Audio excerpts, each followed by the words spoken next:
What's up guys, KPMO, we're back. New year, new sled. This year it's not brand new, but I'm fine with used stuff. It's got low miles. It's a 23 Boost. It was a 165. If you can see the tunnel there, it's obviously not a 165 anymore. We chopped about 9 inches off of it, making it a 146 slash, just like my last 850. We're gonna see how that treats us this year. But I got some companies coming together on the build video that really helped out a lot. And we're gonna put this thing together. Got some stuff that I need to get off, get to powder coating still. Got a wrap coming in. I'm still waiting on a few things, but I figured I'd get this video started at least. I don't know. And the previous owner actually put a 165 extended cooler on it from Mountain Tech. So it goes dang near all the way to the back. And I was able to use that and have this cut work without cutting into the cooler. So I'm gonna have lots of cooling now. And as you can see, it's a pro, but it's not gonna be a pro. Got full Fox QS3, I believe they're called. I didn't go with the floats, I don't think, for my riding skill and level. I don't think I need them, but. And then to chop that track down, because I'm not leaving that for 165. I got a 146 track sitting right there. Ice Age bombers. I got a bunch of stuff from Ice Age. Got the 9-inch big wheel. Got the Elevate spindles. I think these are the bomber style or the little bit heavier style, but I figured I'd prefer that. Not doing a whole lot motor-wise. Gonna put this push exhaust on it. It's supposed to be really nice, not super loud. And the sled already has a billet reed cage, the Ibex vents, different intake with different piping and stuff. So we're gonna pair that to the push exhaust.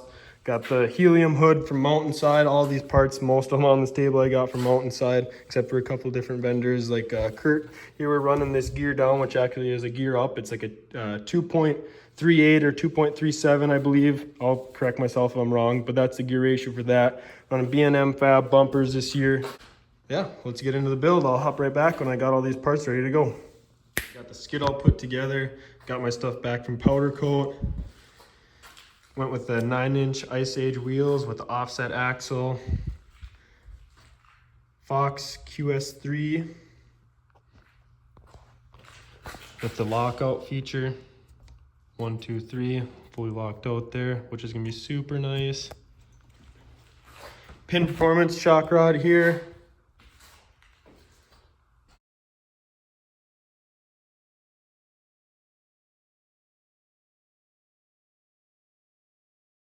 Other Avid products. These are for tie rods here for the sled, but they're the ones that sent this also that matches that, which really goes together good with all the other parts. I'm also running their anti-ratchet drivers, which I had problems with my last sled, stock drivers slipping. So I know with this sled, it's more power than the last sled. They're definitely gonna slip. So figured I'd get them under there while I have it all apart. I also threw my old bar setup, same bar setup as my old sled. I got the finger throttle on the end of the last year. I haven't even really got to try it that much, but I'm super excited to try it out. I think I'm really gonna like it. I got the guard with it too. I'll let you guys know how I like it once I get riding on it.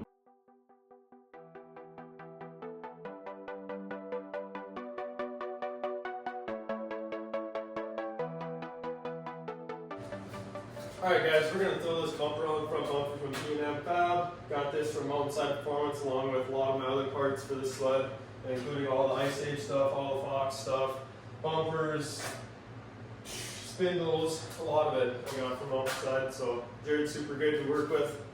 Just a heads up if you guys are looking for parts, check them out. But we're going to get this bumper thrown in there.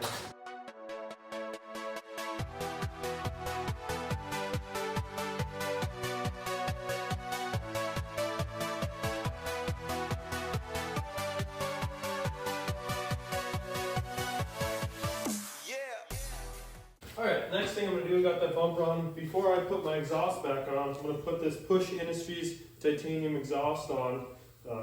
This is a really nice unit. It only weighs 5 pounds. I think you save like 11 or so pounds from stock, and you're supposed to get like 4 horse out of it, which I do believe because it's going to be a lot better flowing than the big suitcase. And it's going to look sweet. They get really nice and colored.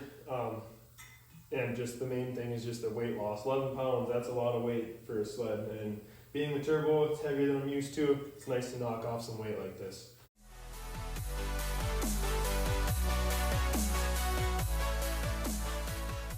We got the B&M Fab front bumper on. Sturdy, goes underneath the exhaust. I like that. It is pretty much touching the pipe here, so we'll see how that works, if we get any rubbing or noise from that. But got this Push Industries exhaust on here, dropping 11 pounds from the factory. And here's the intake I have.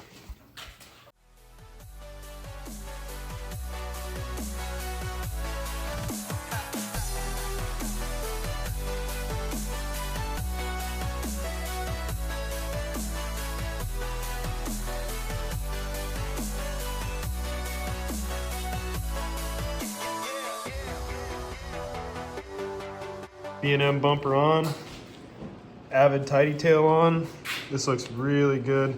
I had the taillight delete last year, and now they got a light on it, so I'm super pumped about that. Looks really sleek in there.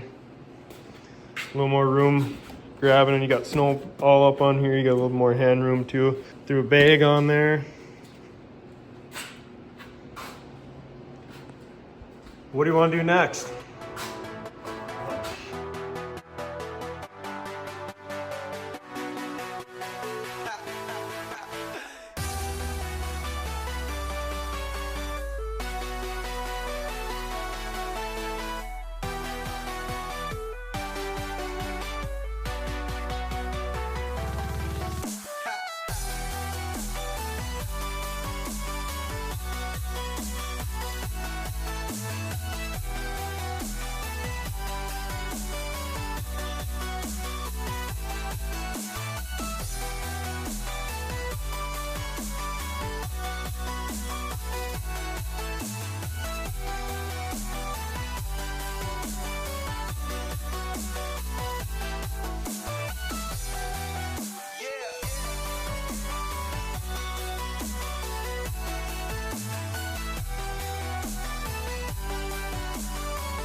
We're getting down to the nitty gritty here. Got the last couple things going in. Working with Kurt's Off-Road again, running his gear down, same exact kit I had on my last sled. Also running his clutching with Kurt's Off-Road. It's the Helix I'm running. Springs.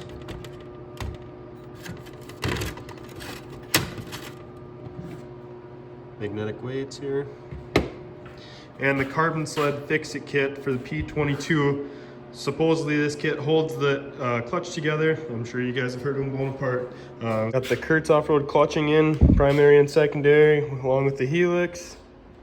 Now we're doing the gear down. What you want to do, I did this in the last video, kind of showed you, but take your bottom gear, put the belt on it, put the whole assembly on there. Now put that little tool on there. Now you're gonna want to slide this out a little bit. Get this one started on here, and when you can kind of get this one just on barely and the bottom one just on barely, you should be able to push them in at the same time. But you have to put this gear on before you put this on, because you won't fit it in there. You gotta get it on there, then now you can back it up a little bit, get some slack, and then push it all together as one. All right, I did like 30 seconds of finagling. Got them both on there. Now pull these tools out, put your bolts in. Easy as pie, 100 times easier than stock. I thought it was stock before. Literally took me multiple hours to get one of these belts on. 5 minutes, if that. All right, guys, here's the finished product. Finished just in the nick of time, literally leaving in 1 hour, heading out to Colorado again this year. I am so excited for this build. I'm excited to be on a boost. I'm excited for all of the parts that came together, all the companies. Mountainside Performance, they did an awesome job with helping me out on figuring out all my suspension, all that kind of stuff. Kurt's off-road again. He's got the clutching and the gear down, gear up. It's actually a gear up kit, but that kit is awesome. Ran that last year. Push Industries with their titanium exhaust. Avid's got some stuff on there. Tidy tail, looking really sleek. Got their drivers.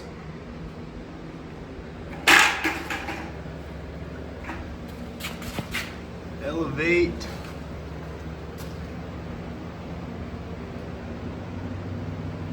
And Performance down there.